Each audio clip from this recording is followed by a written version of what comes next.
12, 11, 10, 9, 8, 7, 6, 5, 4, 3, 2, 1. All right, we are live this evening. This is our first Parent University class for the 2020-21 school year, and a lot is going on. I want to introduce myself. My name is Beth Pendergrass, and I am the Chief Communications, Strategy, and Engagement Officer for Rio Rancho Public Schools. And tonight we're going to talk a little bit about what teaching and learning is going to look like in the new school year. Before we get started, I kind of wanted to let you know how tonight is going to look. We've scheduled an hour for the presentation. It could be a little shorter than an hour. And then we have until 7 to answer questions. And we're going to try and answer as many questions as we can get to this evening.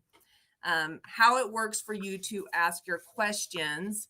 We are going to open up the comment section on YouTube, and we ask that you put your questions into that section. That section should be for questions only. Please refrain from using that section for discussion or for general comments. We'll have to remove discussion or general comments just so we can make sure that we're capturing those questions. And then we'll also move any content that's inappropriate. So please keep this professional. Please keep your questions to the topic being presented tonight. We've scheduled other Parent University sessions to discuss other topics. If you do have a question that you'd like answered that's not in regards to tonight, you can email us at rrpsreentryplans@rrps.net. And so I'll ask that maybe we can put that in the comments so you have that email address. So we are going to go ahead and get started. I want to introduce you to our presenters this evening. We have Luana Coleman, and she is our Executive Director of Secondary Curriculum and Instruction. And we have Joy Morales, who is our Elementary Executive Director of Curriculum and Instruction. And so I am going to give the floor to them, and we're going to go ahead and get started. Thank you all again for joining us this evening. Good evening, everyone, and thank you so much for joining us. I love this idea of Parent University. That implies taking notes, and so get your pen and paper out or your Chromebook and take some notes, and you'll be tested at the end. It will be taken for a grade, and we will record it in Parent and Empower Teacher. So Parent University, we hope to share some of the things we've learned over the last couple of months and the things that we're preparing for. I want to start with a quote from General Dwight D. Eisenhower. Seems sort of appropriate. In preparing for battle, I have always found that plans are useless, but planning is indispensable. So there has been a great deal of planning going on over the last few months, and in preparation for what's coming ahead of us in the next few weeks. And there are many, many people involved, teachers, administrators, district office, working really hard to try to prepare the best things we can for our students and families. So we're going to talk first of all about some of the guiding principles of this work, and then Joy, I'll turn it over to Joy, and she'll talk about the elementary plan hybrid, and then I'll talk about the secondary plan hybrid, and then we'll come back and introduce you to a little bit around the virtual plan for both elementary and secondary. On the 21st, I think that's next Tuesday, you'll have an opportunity to spend the hour learning more about the virtual community. And then we'll answer your questions. And I tell Beth, only softball questions, but we'll be glad to answer all the questions we can for you. Next slide. So these four elements have been at the forefront of our thinking about how we prepare for the uncertainty of coming this fall. And just know that we are as uncertain about things as you are, and there's as much anxiety and fear and wondering about what is to come. But we've been planning around these ideas of keeping it simple as possible. And when I say that, I'll almost have to laugh, because how can it be simple? But we wanted to keep it as simple for you and for us as possible while still meeting the needs of students and families. So being equity driven grounded all of our work and making sure that we were thinking about every one of our families in our community, as well as meeting individual needs. And those are pretty high orders to think about. And it seems as if every time you have an answer, it just begets a lot more questions.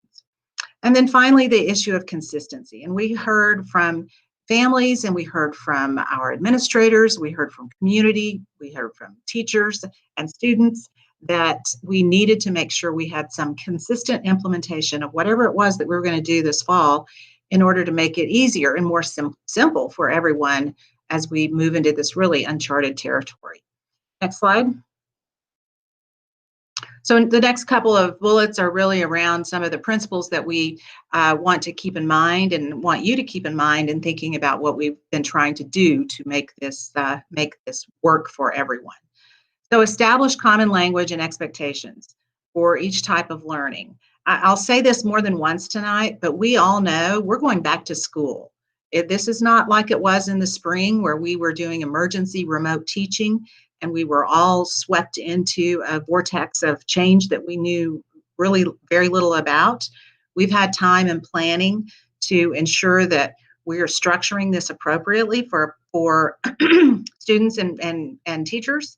And so we want to make sure that we have the expectations set and the language, common language for everyone as we move forward. Next slide. Several people have already asked questions and this about the choices that we're using for our virtual community as well as our hybrid community. And we are basing all of our decisions on research-based pedagogical strategies that we know work. And we're not just picking up some new platform out of the thin air to try, but we are using what's already been used in Rio Rancho, what our teachers have been using, and what has been vetted, and what we know works with kids. And then finally, we want to make sure staff have clear guidance. They have the non-negotiables that are expected of them, and that we use our district curriculum as well as any professional learning that we can provide during our in-service days, as well as anytime, anywhere platform to help everybody be ready for this next step. Next slide. And then finally, and this goes back to a little bit about the platforms and tools. We want to use the digital tools. We want to support the work that we've already begun. We've been moving in this idea of a future-ready district for the last 5 years, and we want to build on that foundation. And we think we really are ready to take on a virtual community as well as a blended community, and using technology, using the curriculum that we have, and then supporting with resources to aid our staff, parents, and community in using these tools really effectively. So that's been driving our work. And I'm going to turn it over to Joy now to talk about the elementary hybrid model. Thank you, Luana. So we took into consideration our primary elementary students and our intermediate elementary students when developing our K-5 hybrid model. So we are going to start with the kinder through third grade. These are our students that we will engage with face-to-face at school for 4 days a week. They will come Monday, Tuesday, Thursday, and Friday. And then on Wednesdays, they will stay home for some continued virtual learning. Next slide. Our fourth and fifth grade are considered our intermediate elementary students. These students will come to school 2 days a week. We will have 2 different groups. Group A will come to school on Monday and Tuesday, and then they will continue through virtual learning on Wednesdays, Thursdays, and Fridays. And Group B will come to school on Thursdays and Fridays, and then they will have continued virtual learning on Monday, Tuesday, and Wednesday. Next slide. So what does that look like? I know lots of parents are curious what that would look like for their child based on their school day. So this is just an example of what a K first, second, or third grader might experience in a week. On Monday, Tuesday, Thursday, Friday, when they are on campus, they will receive direct instruction and practice through our district adopted programs with the support of their teacher. And then on Wednesdays, they will continue their learning using one or more of our district adopted programs that we have now for the virtual learning piece. Next slide.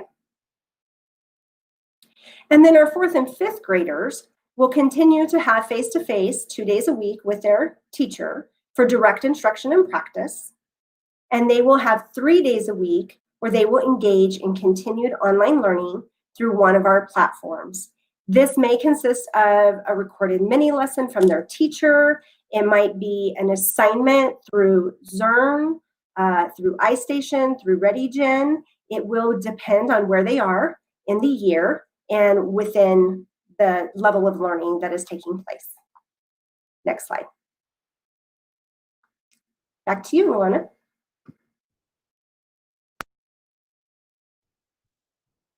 The 612 hybrid looks the same as the 4-5. So 612 students will be divided alphabetically into a group A or a group B. And many of you may have seen the board meeting on Monday.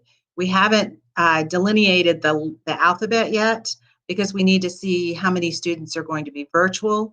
And so it could be A to L and M to Z, or it could be A, L, A, and LB to Z. So we have to wait a little bit, but it will be the first part of the alphabet will be the A group, and the second part of the alphabet will be the B group. And then the other thing that we mentioned the other night, we want to make sure that all families know that if they have blended families with different last names, that they can all come together on the same A day or B day. And that would be true for 412.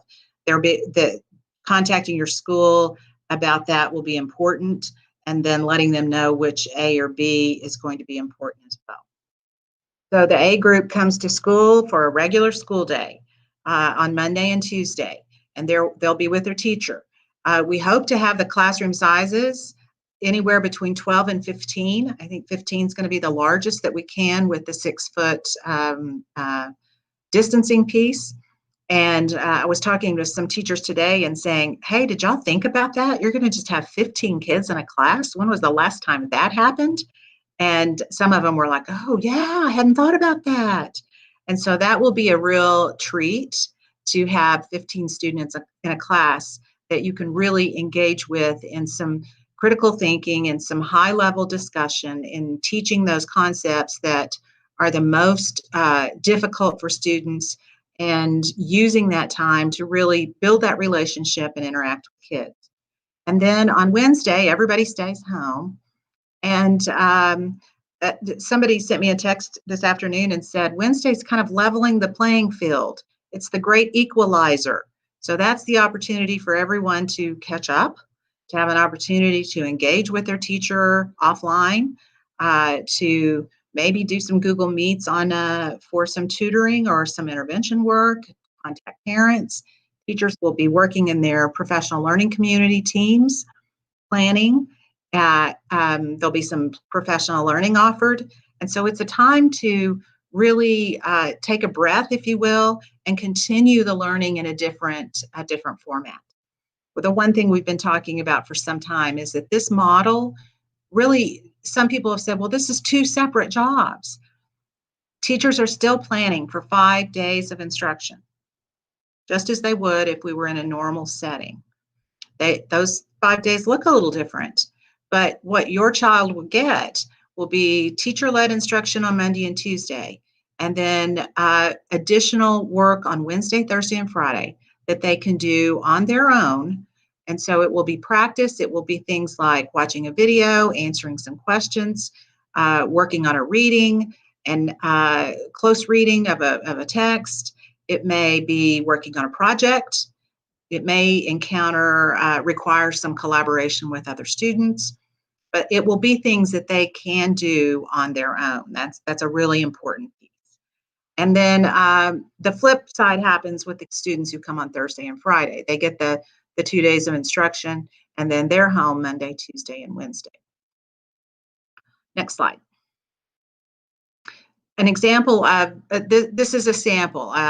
Some teachers sent this to me as an example of what you might see. So this is looking at Thursday and Friday being face-to-face, so we'll start down there.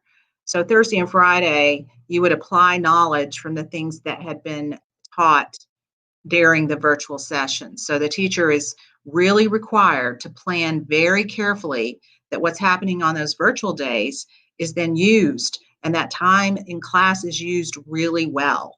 So we're not sitting there watching a video in a face-to-face class, but the teacher is going to be really deeply engaging with kids, building those relationships and helping them fight misconceptions, improve their learning, their knowledge about something that they have been working on alone. And then they also might have an opportunity to demonstrate their learning. I was, again, talking to some social studies teachers today, and they said this would be a perfect time to do what's called philosophical chairs, which is maybe they had done some research on a topic in which they came in and debated that topic in a face-to-face setting. And again, with 15 students, what a great opportunity to get a lot of individual instruction. Then on Monday, Tuesday, Wednesday, the expectation is that the work that's done on those days is about the same type of work, the same time that they would spend in class for that particular class. So if this is an English class, it would be a 55-minute class. Whatever work they're assigned on Monday, Tuesday, and Wednesday would be about 50 minutes for that class. There's no expectation that kids have any schedule on Monday, Tuesday, and Wednesday. We're going to recommend that families structure that, especially for some students and maybe the younger students. But a high school senior might get up on Monday morning and do all of his work on Monday morning for all of his classes. Not very likely, I don't think, but it could happen. And the younger students may need to have help at home with setting a schedule. We saw that in the spring, and that will be one of the best practices that we'll recommend, that if you have English, if you're a sixth grader and you have English at first period, then you may want to keep that schedule on Monday, Tuesday, Wednesday. Okay, next slide. Another example of a face-to-face versus the virtual for a secondary science class. So it's the same idea that on Thursday, you're applying what you've learned from Monday and Tuesday and Wednesday. You're engaging in a lab, perfect opportunity in face-to-face that you're doing lab work. Of course, socially distanced. That will be a new, an interesting recommendation, but with 15 students, that should be able to happen. And then on Friday, you have the opportunity also to introduce what's going to happen next week and give students some indication of how the week will look next week. And then things like simulations. In our science curriculum, we've got digital simulations that would be perfect opportunity for students to work on in that virtual setting. And then our expectation will be that teachers have this sort of thing posted. The emails have been blowing up today about when's the best time to post this. Is it Wednesday, so that you have Thursday, Friday, face-to-face, Monday, Tuesday, or is it Friday, or is it Sunday night? So there's some discussion about when the best time would be to ask teachers to post this week-long, week at a glance, so that everyone knows when things are done, that parents have access to it, that students have a very clear picture of what is going to be done, going to be expected of them that week. Next slide. This is school. I said that earlier, and I want to say it again. This is not the spring. This is school. And it has the same expectations, the same demands, the same ideas for attendance, the same participation. Grading will be the same as it always is. There will not be a pass-fail situation. There will not be a situation where they're not learning new material. School is back in session. And to that point, I think it's really important that children know this and that parents know this, and teachers are saying, please let everybody know that we're gearing up for school. And it may look a little different, but it is school. We will do grades as we have in the past, and we will have the same level of expectation that we would if we were starting school normally. And then students and parents, I mentioned this before, but I want to reinforce this idea that parents and students will get this week at a glance with every class, and we'll have the same template. And one of the things that was resonating in the spring was if you have 3 children and they have 7 teachers, that's 21 different Google Classrooms and whatnot to manage. So we want to help that by having this notion of having a very similar template with the same drop date that has due dates and expectations for that week. And then attendance will be taken on in-person days, and this is per the public ed department. And participation will be counted based on the completion of student assignments. So going back to that idea that if a child gets up on Monday morning and is raring to go and does all of their work for that week on Monday morning, and then turns it in, that is meeting the expectations for participation.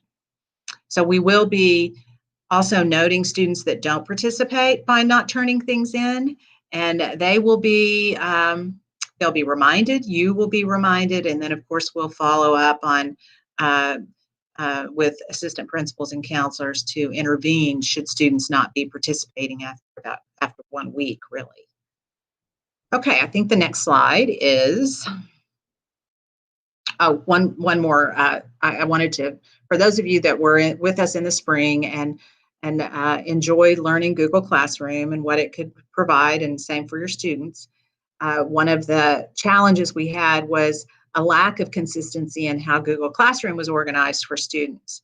So this is an example of, again, the kind of organization that we are going to be really requiring of teachers in a very consistent way to show what's due and when it's due for a week at a time at least. I know some teachers are already planning for a longer period of time, but certainly a week ahead, teachers should have posted what students are supposed to do that week.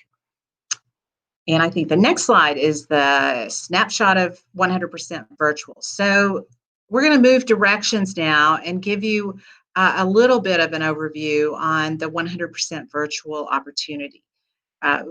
We'll save the nitty-gritty of it for next Tuesday, but we wanted to make sure you had some indication of the differences between the two and helping you make decisions for what's best for your family. Joy. Next slide. Thanks. All right. So we'll talk a little bit about the elementary virtual learning for the 100% virtual students. And I just want to start by saying that, our coordinators and our CNI staff took a lot of time to vet various platforms to find what would be best suited for the developmental needs of our youngest learners. And we came to the conclusion that there really isn't anything out there that we felt comfortable with that really met the needs of our youngest students who are still developing academically. And so we talked about best practices, we looked at multiple curriculum pieces, and what we decided on was that our virtual school at the elementary level would continue to use many of our same platforms that we use in the hybrid model. So basically what that looks like is we've got a virtual teacher, a virtual student, and of course the virtual parent. And so just real quick, you'll see that what we are going to do on our end is we will continue to use Google Classroom for the daily classroom. So that's where your child will go to actually have school that day. And it will consist of some live face-to-face meetings through our Google Meet. So that is expected daily of our teachers, as well as daily recorded lessons. Part of the reason why we want to have those recorded lessons is because we also know that a parent may not be able to get on exactly at the time. However, that is what we are encouraging. It is still school as usual, only now it is home with you. We will continue to use our curriculum and resources such as Eureka, Zern, Istation, of course, ReadyGen. We will be working on getting related arts in. So those are really our key programs and the platform that we'll be using. The student is expected to engage daily with their teacher. Of course, we ask that we ensure we have the correct technology, some supplies, resources, and that the student is participating 5 days a week. Next slide. And then we will be partnering with our parents and guardians to really utilize our parents more as our learning coaches at home. The individual that's staying home with the child will be responsible for helping to support their child's education We will ask that you help with direction and guidance alongside their teacher. What we're asking is that the child's on every day. Understand that the younger the child, the more increased need that that child may have with support, and that you please just help assist in making sure that the child is meeting all of the learning requirements. And of course, we're looking for commitment for at least one trimester. Elementary works on trimesters. So we do want at least one trimester commitment, and there will be a parent-student compact so that we can ensure that we have adequate support at home. Luana? Secondary virtual, 100% virtual platform will use Edgenuity. We've been using Edgenuity at Rio Rancho Cyber Academy for the last, I should have asked to clarify and confirm, but I think it's probably 10 to 12 years. It's been a long time. And this is a program that is used nationally by virtual communities. There are states that have adopted the Edgenuity platform as their 100% virtual platform. We're very comfortable with it. We've had a lot of great success at Cyber. And so we felt that that was a more seamless opportunity for students to participate virtually would be the Edgenuity program. Students will be assigned teachers, just like they would be regularly. And the platform consists of a full virtual curriculum. So it means the assignments are all there, the assessments are all there. They've done a really nice job of providing some progress monitoring with all kinds of graphs and charts about where students are and where they should be. And students see that, families can see that. The interaction of this kind of technology is really helpful in this kind of climate. And then for secondary, we're asking students to commit for at least one semester. And the primary reason for that is the schedules are going to be really pretty tight, and having students move between a virtual and the hybrid model will be super challenging especially with the social distancing and getting kids into classes. So we're asking for at least a semester. We're also asking for that parent-student compact. There will be some parent university next week. And then, of course, once you've committed to that, Rio Rancho Cyber and their staff will begin helping our staff get the Rio Rancho teachers that are going to be using Edgenuity get trained. They'll be offering some parent support. And I think it's, one of the big commitments to the virtual is the need for parent interaction. So this is not a program, nor is what Joy was talking about for elementary, a program that you just plop your student down in front of and say good luck. But we've learned this from Rio Rancho Cyber, that all students are going to need a lot of parental involvement, a lot of parental support, and really need to think about appropriate student readiness for these fully virtual programs. Next slide. There's edgenuity.com will give you some resources, and it is in all 50 states with 4 million students, and I imagine that number is going up as we consider the future of schools in our country right now. And the platform has won awards, and we have, as I said, have used it for the last at least 10 years.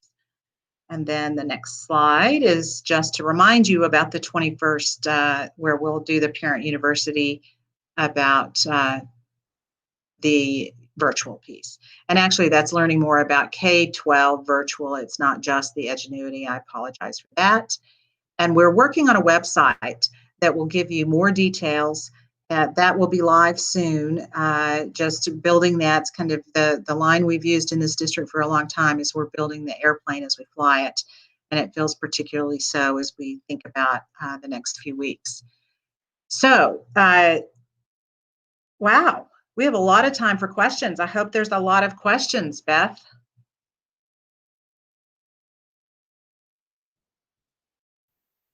Okay, so we have quite a bit of questions, and As I mentioned earlier, I just want to remind everyone watching that we're going to stick to the questions that are related to the topic tonight. Your other questions, please feel free to watch our other Parent University classes, or you can email us at RRPS reentryplans@rrps.net. And you can send your questions there for responses as well. So we have a number of folks with us this evening that can help us respond to questions. Thank you, Luana and Joy, for your great presentation. And so we have Luana and Joy who can help answer.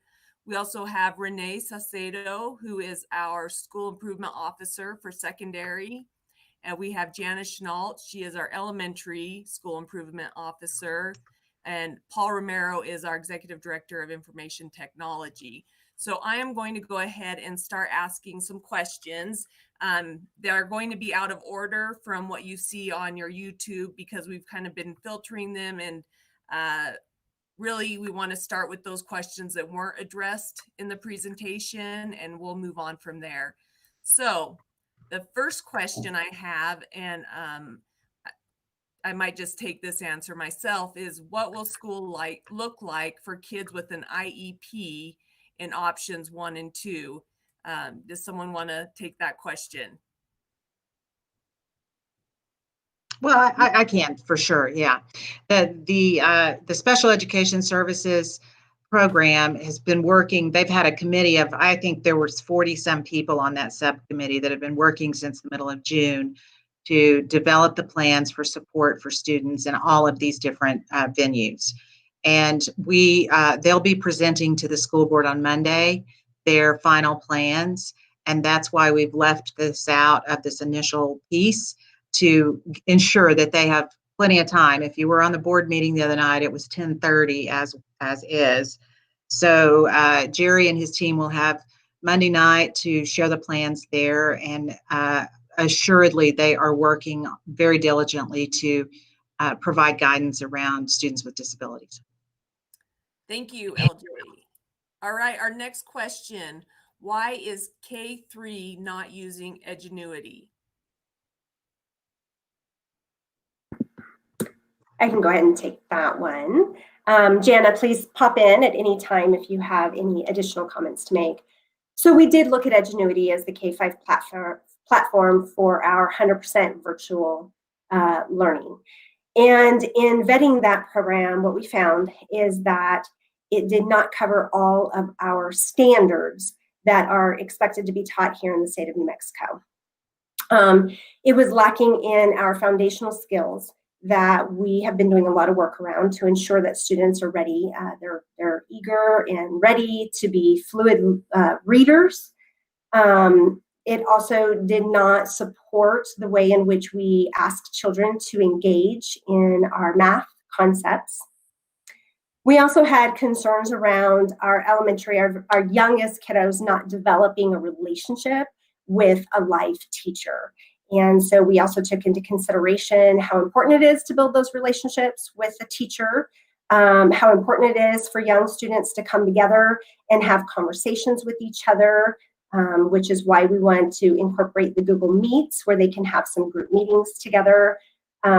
We also took into consideration their social emotional learning needs, so that we can ensure that we are engaging with them and helping to help develop the whole child.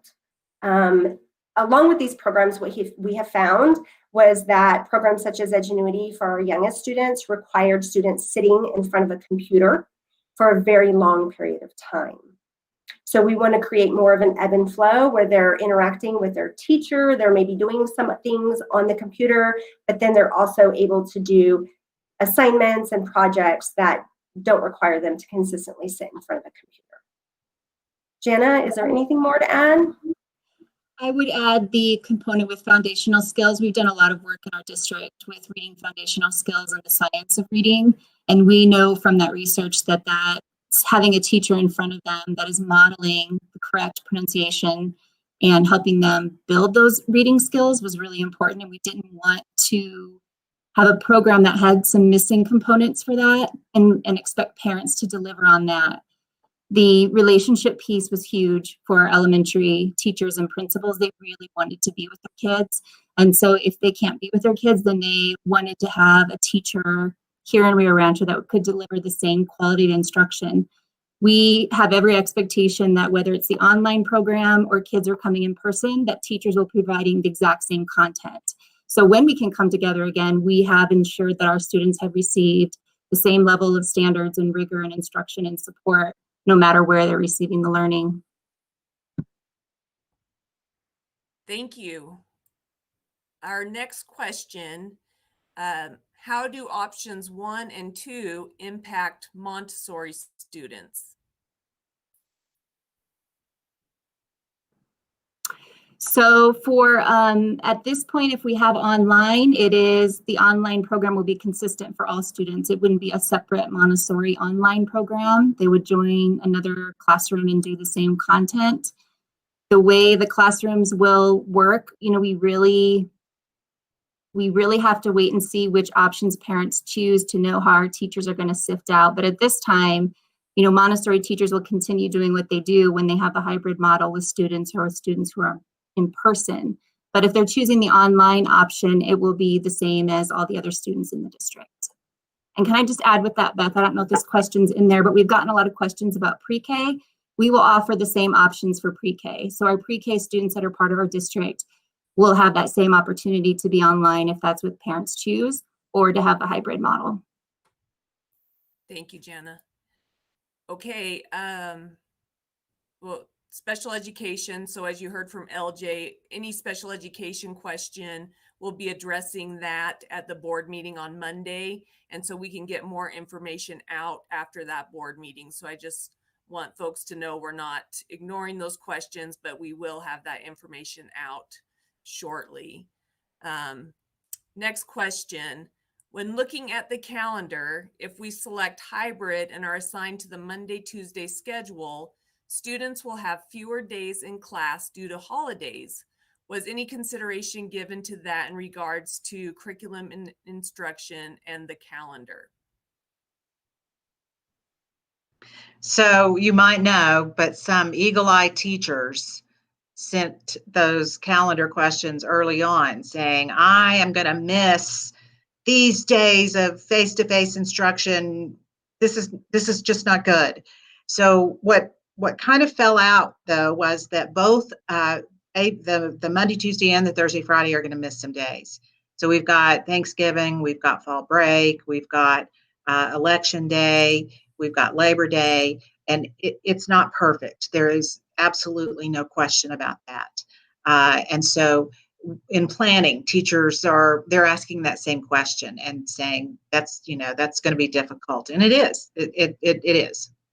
It's not perfect. That's a great answer, isn't it? All right. We try to look at on those weeks, for instance, on the Thanksgiving week, we could provide the same instruction if we're virtual to all students. But, there's students are going to get everything a week at a glance. So even if they're not in person, we're going to make sure they have the same opportunities. But in looking at the Monday, Friday, outside of the breaks, the other days that were off, they were equitable, but it's the breaks that really threw things off. Thank you. All right, our next question. How will K3 children attend at one time and still remain distanced? We have been working diligently on that plan. The reality is that we're going to have larger classes in 4th and 5th grade and reallocate some teachers down to K1, 2, 3, so that we can get kids in every day. We will utilize our educational assistants differently, so they will be able to provide support to all grade levels and not just kindergarten as they have in the past. So we'll be able to have the sufficient staff to do that. We've been working with all the principals to make sure that's something that they feel like they can do. The other component of that is right now we're planning for all K5 to be hybrid or in the school. And we know that's not going to be the case because some parents are going to choose online. So we know we'll have a little more space when we have those numbers more solid. Thank you. Will there still be PE and music classes? Absolutely. And I was in the middle of working on something so hard today that was so important, I thought, and I got an email from one of our PE teachers that said, when are we meeting? We've got to get together. We've got ideas. We're ready for this. So PE, yes, and music, yes. And the Fine Arts Executive Director, Kurt Schmidt, who many of you know, I'm sure, has been working with state groups of fine arts educators, and they're developing a plan that's coming soon. There's lots of technology out there that helps support teaching music virtually. So they are, and of course in the hybrid, it will be easier with social distancing and smaller classes. So ready to go. Everything will be taught. There's not a course that we are dropping at this point. I don't think. I haven't heard of. Yeah, Renee's shaking her head. So we're planning to offer all the courses that we typically offer. They'll just look a little different.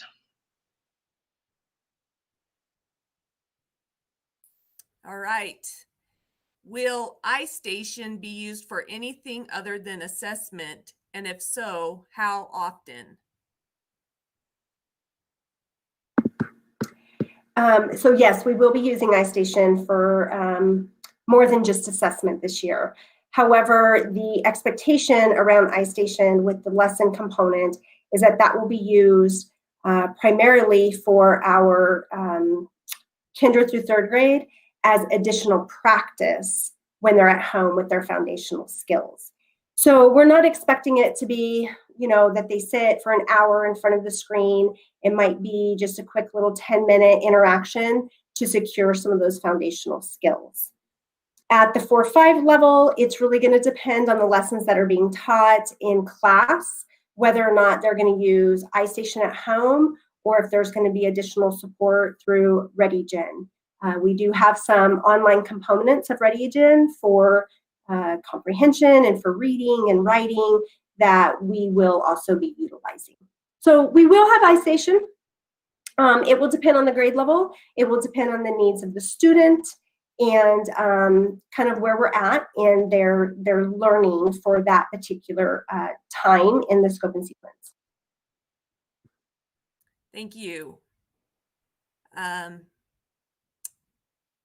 If we select the hybrid model first, and then we see the COVID cases increase, can we switch to 100% virtual? I'll do the 612 first.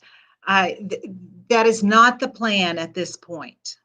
We are, the issue really rests around the fact that the Edgenuity curriculum is a curriculum in and of itself. And the Rio Rancho curriculum is in and of itself. Making a transition sometime during the semester could be really challenging for students. And secondly, the number of teachers that we have teaching Edgenuity could throw that off as well if we had to move teachers to teaching Edgenuity. And we just really would hope that we don't have to do that. Of course, we anticipate following the direction of the state. And so we feel pretty comfortable that the state's being really cautious about all of this. Renee, do you want to add to that? And of course, talk about the elementary as well. No, really all that I would add is that, it's a puzzle of putting teachers and students together. And so if we start allowing the fluidity of students moving one place or another, then classes start getting larger. So we would ask that we keep it one semester at a time. And I'll let it go to elementary, but I might just also add that when the public education department put out their guidelines, they really wanted districts to develop plans where you could really move between those three levels, and they have it as the red, yellow, and green levels. But this idea, if cases did increase and it got to the point where there was a concern in the state, they would want districts to be able to move everyone online.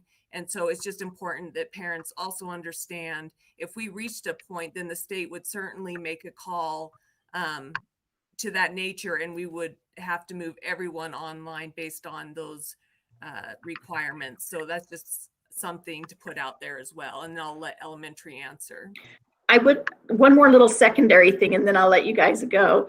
I would like to say, if we do go red and everyone's at home, the families who have chosen 100% virtual will stay on Edgenuity, and the families who have chosen the blended model will continue with that same curriculum and teachers that we've been using.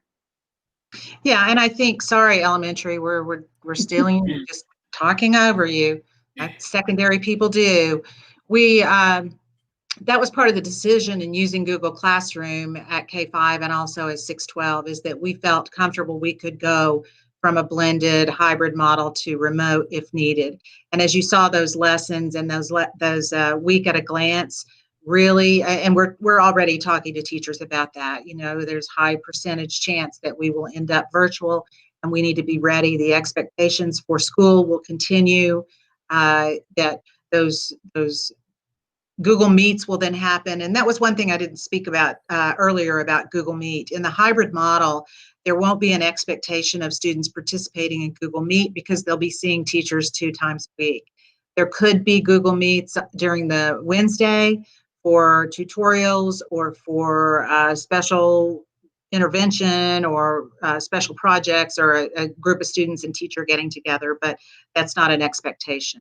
But of course, if we go virtual, there will be expectations set around how much time teachers are devoting to Google Meet classes with their students.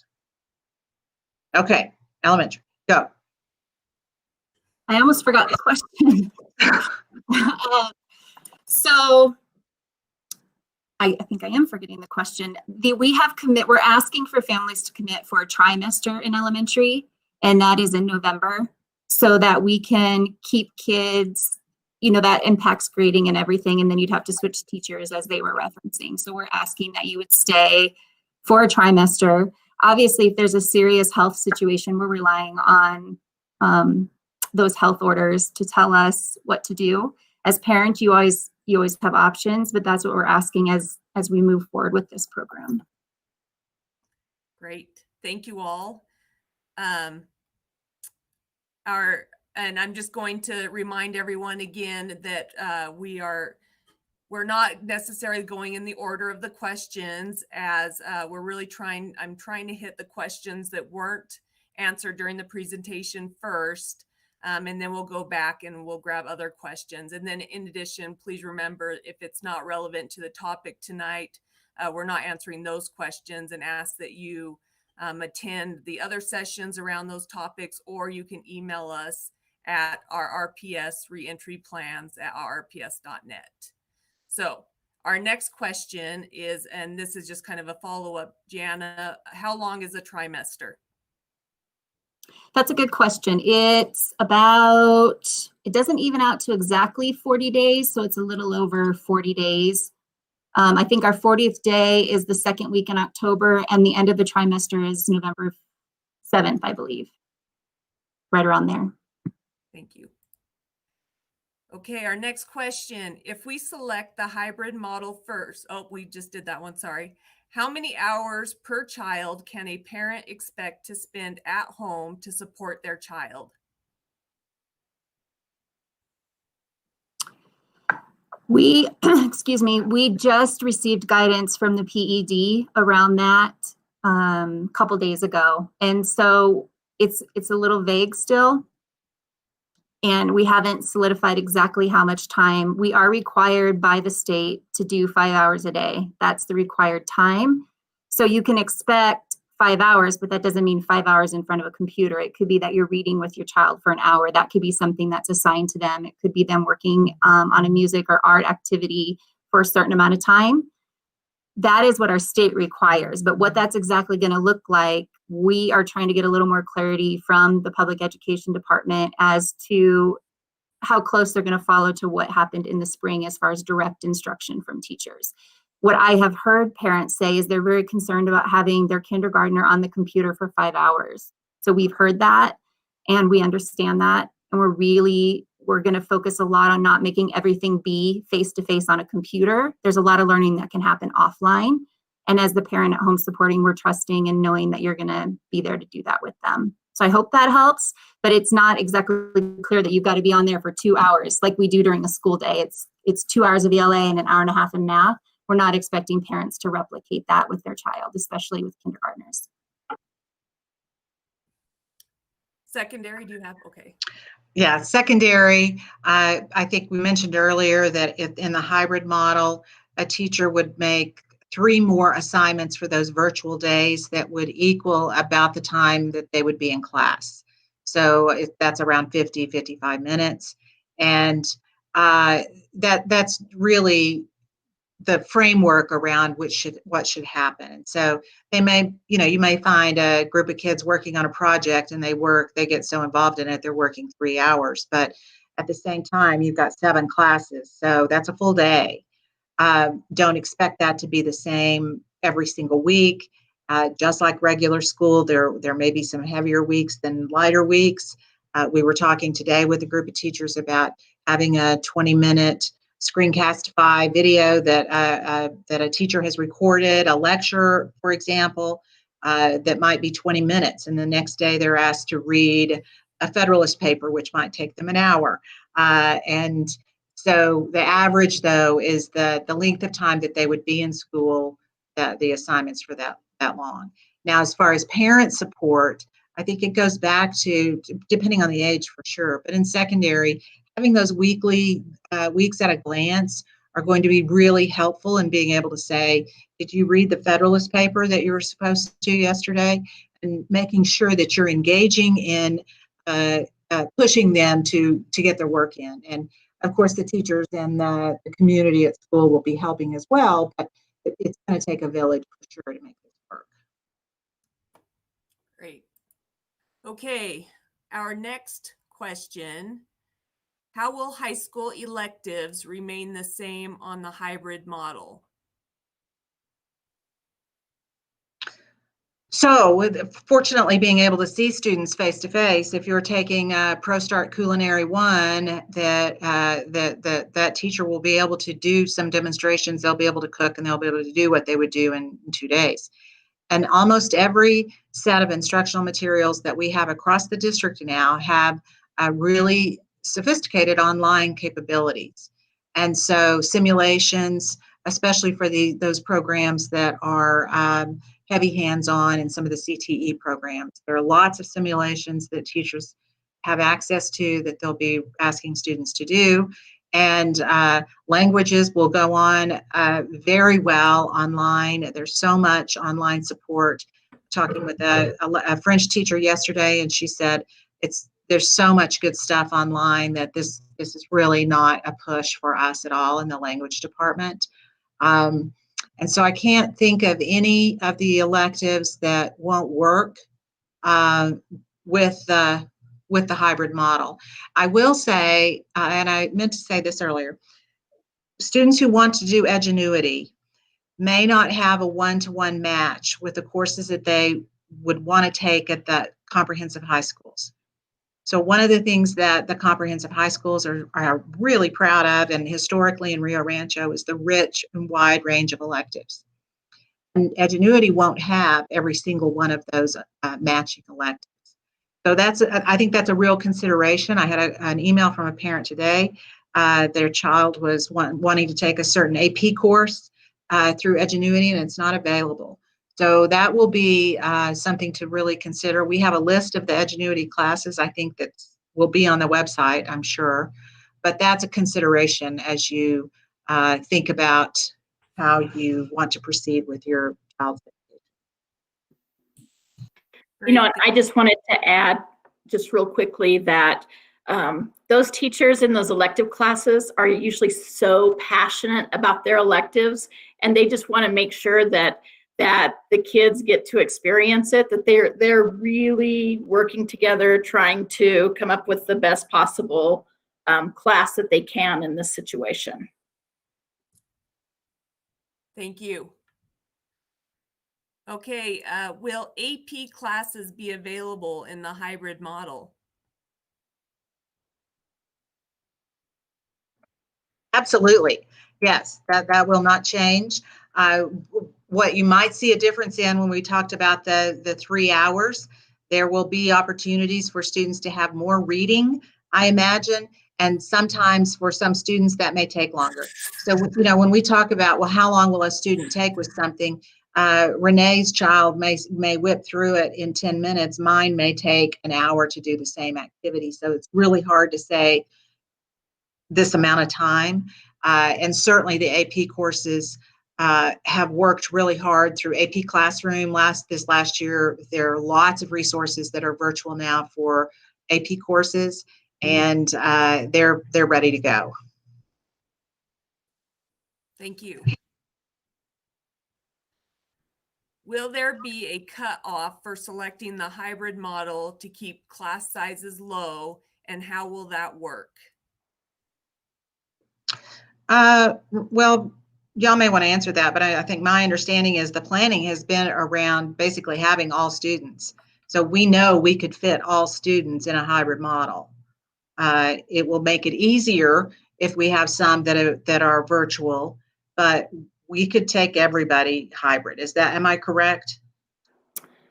Yeah, I really think that we're waiting for numbers of students, numbers of families who want to choose 100% virtual, and also numbers of staff who may need to stay home for whatever reason. So we're kind of waiting for all of that to put together the huge puzzle. Thank you. All right, how will hallways be socially distanced in the hybrid model?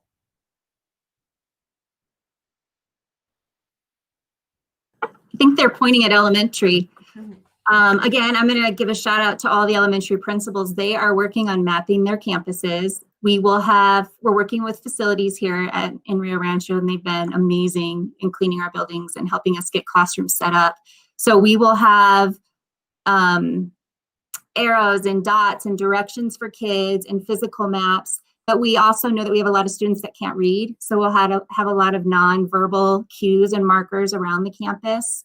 And teachers will be directing kids. We're going to try to control the pathways of where kids go. And so we'll have a lot of directions around the campus, and then training the kids really on what that looks like and where to go. And we cannot put anything in the hallways because of evacuations or emergencies. So the hallways will stay the same size. So we'll have space, but we'll have single file lines that kids will have to walk in.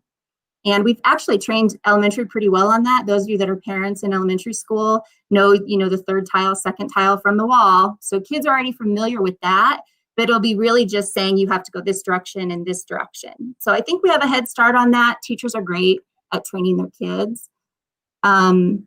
And, back to the question about the hybrid, we're not going to have a cutoff because if I'm honest with you, we wish we could have every kid on campus. This is really difficult for us not to have our kids. And so we want to welcome every child we can. And we know we can make it work. We were committed to bringing in as many kiddos as we could safely. So if you're able to do it and you trust us to do that, then we're going to make it work. And I would just want to say that at the high schools, we're going to be trying to do the same thing, or secondary, middle school, and high school, the same thing. Arrows, we're going to split the hallways. And if you've ever been to Eagle Ridge, you know that it can be done because she already has that in place. So I know that we can do it. It's just going to be a matter of training the students. Great. Okay, next question. How will parents know if students are completing all of their assignments on time?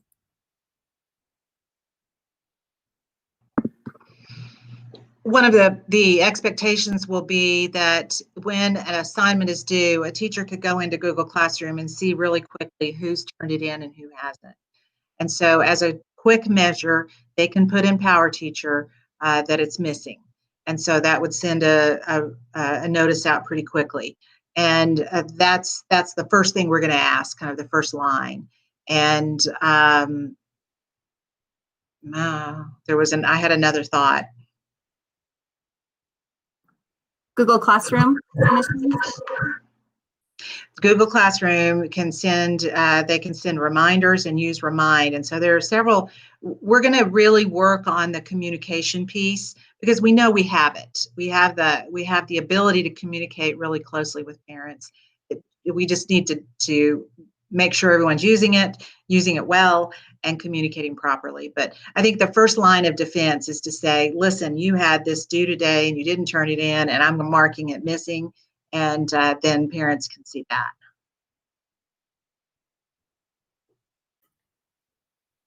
All right. Will there be school supply lists available with the hybrid model? Before this all happened, we actually worked for the first time ever to create a universal supply list no matter which school you attend. We were so excited that we had created that because it wouldn't matter where you went. All kids in first grade were going to be required to have the same supplies. So we already have that in place. We have talked about that. They're ready to go. We are going to be giving guidance about, students will be keeping their own materials. They won't be sharing materials, but we actually have that ready to go, and we will be sharing that with families as well. Great. Is the curriculum the same for the hybrid versus the virtual? For elementary, yes. For elementary, it is the same. We were trying to really have a seamless flow between the two models.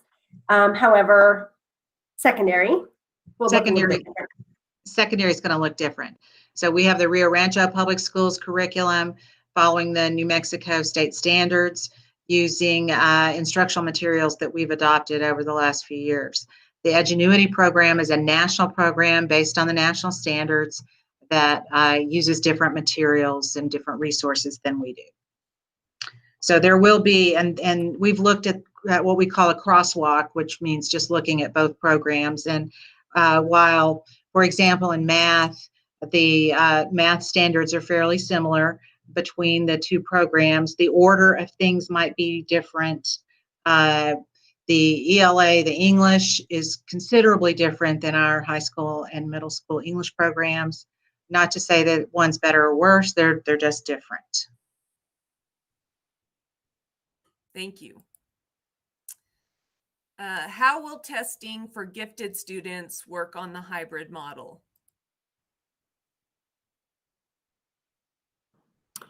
I don't know if that means, we do a universal screening for students every year. So that will continue. I know we're not talking in depth about special education, but we're required under federal law to provide FAPE and to continue all of our evaluation processes, all of our reevaluations. So although it might look different where the kids receive their instruction and their accommodations for their services, they'll still get their services. So the testing for gifted students will still continue. Thank you. And I know you kind of addressed this earlier, Jana, but how will the hybrid model work for Shining Stars Preschool? That's a great question. Those of you that know Kim Johns know that she's already written a plan and is working on it. We're actually meeting on it further tomorrow, but it will be the same opportunity if parents that have been accepted to Shining Stars prefer to do online. We're prepared to do that. They did a remarkable job when the spring situation happened with their teachers and getting on with their kids. We will have Chromebooks for all the preschools across the district this time. We didn't have that last time, but we will this time. So we will be having that for all the families. And I don't know if, Paul, you want to add to that, but Kim has already come up with a plan, and she's working on structuring the same things with PPE and everything at Shining Stars Preschool. Oh, sorry, there is one difference. I apologize. They will keep the same schedule they've had. So instead of doing Monday, Tuesday, Thursday, Friday, Shining Stars will continue with AM, PM, Monday, Tuesday, Thursday, Friday, and they'll have Wednesdays the same as us, where the campus will be cleaned and their staff will work on professional development and planning and trainings and such. Thank you. Did you have anything to add, Mr. Romero? No. Actually, Jenny, you're right on. We felt it was really important that even though they're the tiny ones, that they have affinity for technology as well. So if we're going to do things online, we felt we needed to include everybody throughout the district to do that. So we're more than happy to do that, and we think it's the right thing to do. Thank you. Okay, our next question, when and how can we select between the two options? And I can take a stab at this one. Really, pretty much everyone will be placed on the hybrid model unless they select the all virtual model. And the all virtual registration will go out tomorrow with the newsletter that we've been emailing parents about. And I hope that you've signed up for it. And the link to fill out and register for hybrid will be available then. And so we'll ask that you complete that and we'll start tracking those. But if you do not sign up for the virtual option, everyone else will be placed on the hybrid option. And so, there anything else anyone has, or okay. All right, our next question. Will classes be conducted outdoors on days kids are in class? That's a great question. We have plans in elementary. They are going to be looking at all of their outdoor spaces so that teachers have that opportunity to do that and to be outside if they would like when the weather's nice. We're also going to encourage some of our related arts to be outside so kids can space out. In addition, I don't know if this will come up as a question, Beth, but yes, we're still going to have recess, although recess will look differently. It'll probably be more by class than by grade. So students are staying together. On campuses, they have different spaces they can use and take kids and do activities with them and still be socially distanced. That will be part of the plan that the schools will be putting together when teachers will be taking their class out to have those opportunities. So we are absolutely going to be considering outdoor spaces. For instance, Enchanted Hills has doors that go straight outside from some of their classrooms, and they have already set up 6 feet spaces outside that kids can work outside if that opportunity comes up. Thank you. Will the JROTC still be able to take place under the hybrid model? Yes. Great. I like these easy questions. And this is like a teacher's dream, all these questions, such an engaged group of students. This is a good question for Mr. Romero. Parents had to do a lot of tech troubleshooting in the spring. Will that happen again with this new hybrid model? So that's a really good question. We've been working on that. We're in the process of developing a service desk model, not a tech ticket model. And so the difference is that right now, in getting service, somebody would have to put in a ticket, whether it be a teacher or administrator, so on and so forth. What we want to do is come up with a model that we could call something like RRPS online, RRPS IT at home. And we would have somebody available to answer the phone if there are any issues in signing in, resetting the password, things that instead of waiting, you'd be able to make a phone call and get in touch with somebody right away. So we don't want to leave people hanging out there. We're trying to build a really high-end service model, which we've done using a ticketing system. Just like everybody was saying, we're just doing things a different way. While we have you, Paul, can you add also about our one-to-one initiative and how that could help as well with students having their own Chromebooks rather than utilizing devices they have at home? Absolutely. So to be very honest with you, the district has been talking about a one-to-one for many years. And the best reason to do a one-to-one is because we believe it equalizes the playing field. Everybody has the same technology. They have great connectivity and they can get where they need to be. Other things that go with one-to-one is that your student will have their own Chromebook, so they don't have to share. And that for the cleanliness and keeping that device clean and making sure it's only your student, that helps as well in making that happen. We would hope that people choose to have a district Chromebook, and the reason is they're easier to support if they're our device. So if you have issues with your own device and you choose to use that, it's really hard for us to help you maintain that because we have a specific model of Chromebook that all of us know how to repair. So we've standardized with that. If you come in with a different kind of Chromebook or different kind of device, we're going to, it's hard for us to work on personal devices versus a district-owned device, and we're able to respond much quicker and resolve your problem much quicker, and you'll get better service overall if you were to select it. So we highly recommend that. We went through the storm to get devices for every student. We highly recommend you use them. I think you'll have a really good experience, and if you don't, we're there to make it a good experience. Thank you. Welcome. All right. Our next question, can Chromebooks handle the hybrid model and the amount of use? Well, I guess that would be me. Yes, absolutely. So we looked at the programs that are being offered. In the spring, we did do Google Classroom, and we had little to no issues with it being able to handle the curriculum. The Google Meets that the teachers had with their classes, it actually worked very well. When we decided to move to Edgenuity, the first call I made was to Edgenuity, and we said, what kind of bandwidth, what kind of devices do you want to use? And Edgenuity, about 2 years ago, when I was talking to him, said, everybody's moving to a Chrome platform. So Edgenuity, to stay in business, has to work very well on Chrome. So we're very confident that both models, whether it be elementary or secondary, will work very well with the technology we're able to provide for the families. And then another follow-up to that, Paul, when and how will families get their Chromebooks? That's a great question. We're working back with the school sites. We're going to deploy about 19,000 Chromebooks.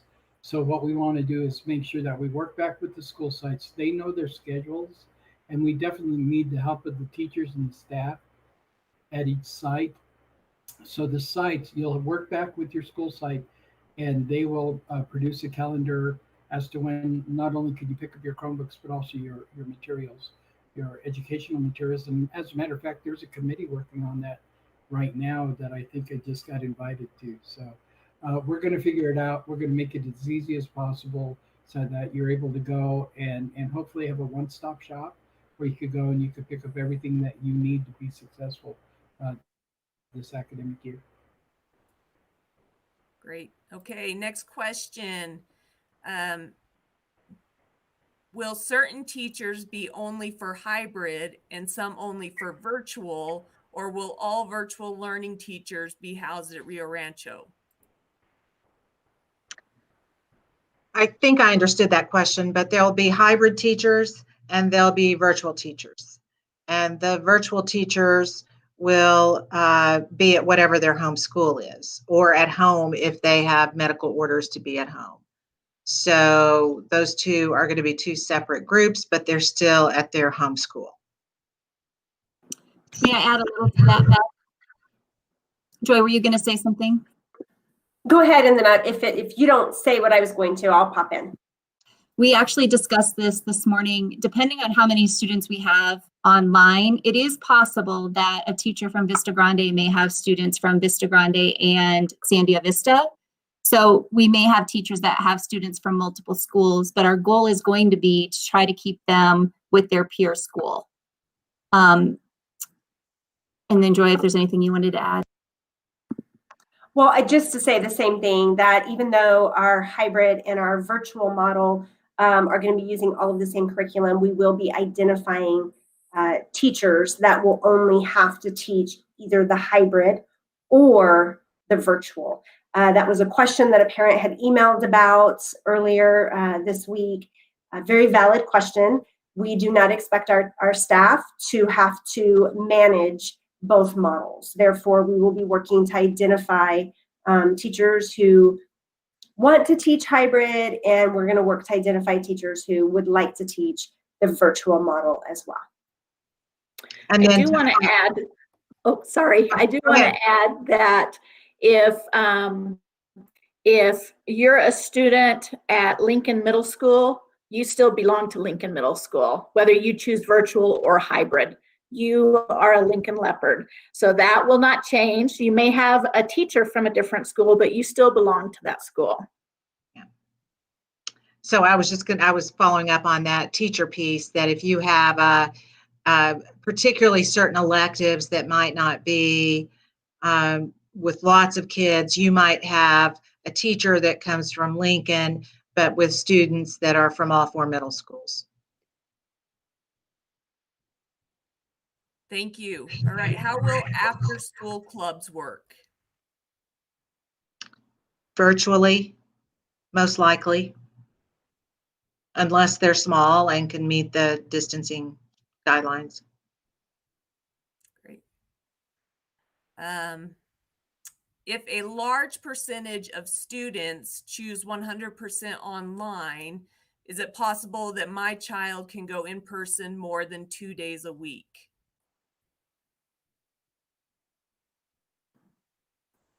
That's a really great question. That's something that I don't know if that's a district decision or if that's a public education department decision. They've kind of given us the guidance on what we can and can't do as far as how many students. But I think that's something that we can have a conversation about. It really comes down to staff and student ratios, you know, at the end of the day, and could we support more students online? Really, the way our schools are staffed, we have a certain number of students for every teacher. So we would really have to pair kids up, and it might, I don't know that wouldn't offset the balance, but it's something that we'd have to have a further conversation about. That's a question I don't think we've had. It's a good one. So we'll get back to you on that one. Okay. I think from a secondary perspective, that would be tough because the A days and the B days. So they would be getting the same material 2 times. Am I understanding that? Did I communicate that right? Yeah, I think so, exactly. Okay, next question. Will class periods be the same amount of time in the hybrid model, or will they be a different length of time? Right now, we're looking at bell schedules standing as they were last year. Next question. What will teacher turnaround time be for questions for online learning days?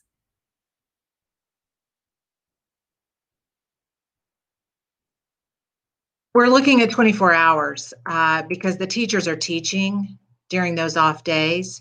It will be hard for them to be able to respond immediately. So, you know, they'll have a prep period and lunch period during the day, but to realistically be able to respond before that evening or the next morning is probably not a fair expectation of teachers. And we've been talking really diligently and loudly to teachers that you want to send work home that's doable without having a lot of support, that it's practice, it's work they should be able to do without having parent intervention or support or help, you know, a lot. And, you know, we were telling the teachers that that's in your best interest too. If you're sending something home that's really hard, that kids are really struggling with and parents are struggling with, your phone and email are going to go off. So that'll probably be a learning curve, I imagine, but that's the expectation. Y'all want to add to that? I would just like to add that we are trying to be very considerate of that for teachers. We understand that this is going to be a very difficult year for them, and it's going to be difficult for parents. And so how do we give kids what they need, but also honor that responsibility that's going to shift and look different? We have talked in elementary about the same thing. That's why we were committed to purchasing programs that would provide, we talked a lot about programs that would provide immediate feedback to kids, corrective feedback to kids, would assist with grading assignments so teachers could get real-time data and look at how kids are doing at home and identify kids that might need more support. So that's an integral part of what we're offering in elementary, hoping that utilizing those programs will help teachers provide more frequent and accurate feedback as to how kiddos are doing. And then we also have talked in elementary about really those 2 days they're in person with us, getting really deep into the curriculum and showing the kids what we're going to be asking them to do when they're at home, hoping that they'll understand before they leave us, for the most part, of what we're asking them to do and what those products look like. And if there are questions, that's why we talked about on the Wednesdays checking in with some of those kiddos that we're concerned about. And we do have, if you guys are familiar with our response to intervention, and when we look at providing extra support to kiddos, we have online resources to do that too. So taking kids off grade level and providing support so that they can close some of those gaps without parents having to do that on their own. Great. So we have about 10 more minutes. I'm going to keep going. We're going to try and get as many questions answered as possible. Next question, LJ or Luana. Can students still take dual credit courses with high school and C&M in the hybrid model? Yes. Great. Will parents still be able to volunteer in elementary schools? That unfortunately is going to be a no, at least in the building. One of the ways, if there's ways that parents could volunteer virtually to where there might be some material that they could work on at home or share with parents. But at this time, we are not going to have volunteers on the campus. We really want to make sure that we're minimizing any contact and keeping our kids and staff as safe as possible.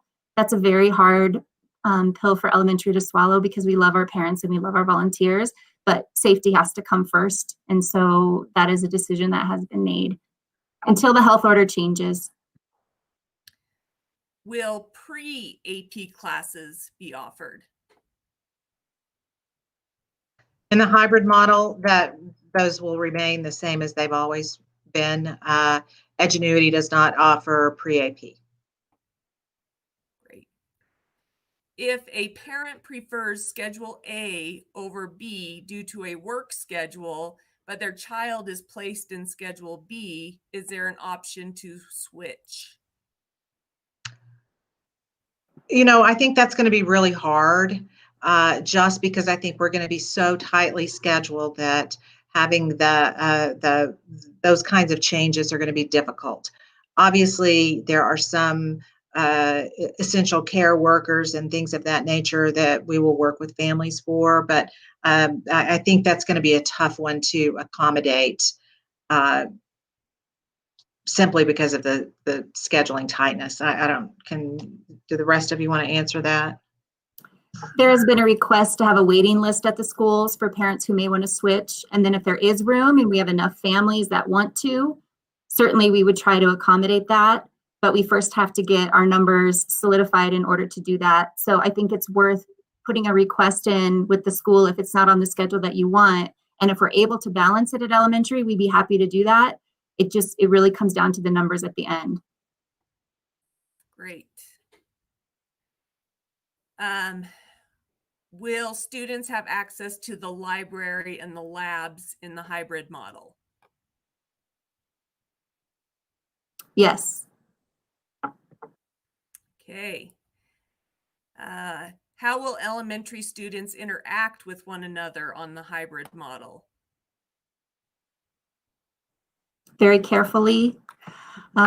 We have a classroom model set up right now in one of the elementary schools. The desks are literally 6 feet apart. So kids are 6 feet apart.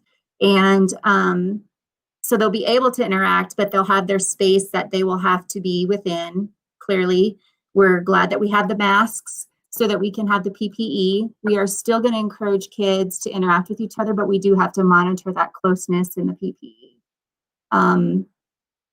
I obviously, having children of my own, and this is just where we stand, they can't wait to get back and be with their friends. And so they're willing to do whatever it takes so that they can get back in there and see their friends. And so that is our goal, is to get kids back together and do it as safely as possible. Google Classroom will be utilized so they can work on projects together, even though they're not sitting next to each other. They could still work on projects together. They could still do presentations together. Our math department has developed some lessons where kids would be working and presenting together, but just not standing right next to each other to do so. And then I don't know if there's a cafeteria question, but we have cafeterias set up so kids can eat in the cafeteria, but they'd all be facing one way instead of facing each other, and be distant so they can still have that social piece, but they won't be right next to each other. Thank you. Okay, next question. On online days, will kids need to log in at specified times?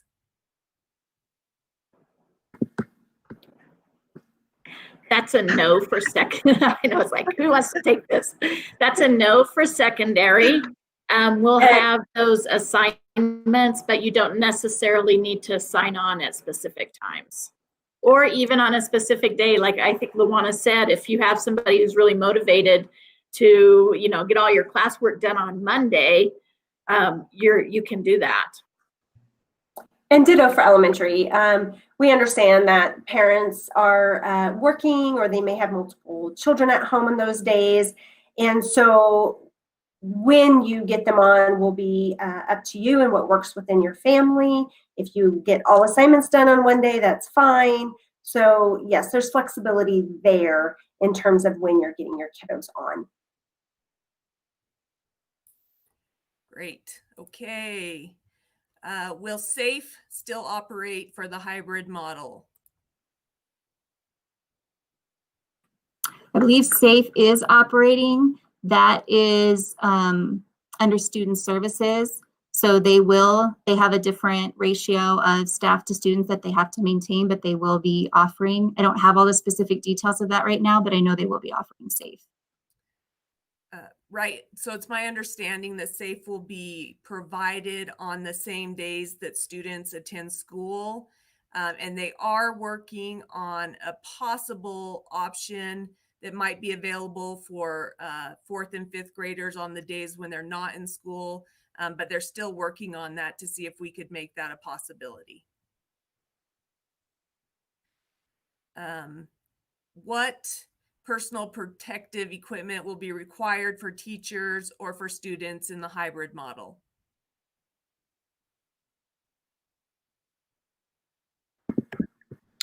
I believe there's going to be a parent university around some safety, so this might be addressed there too.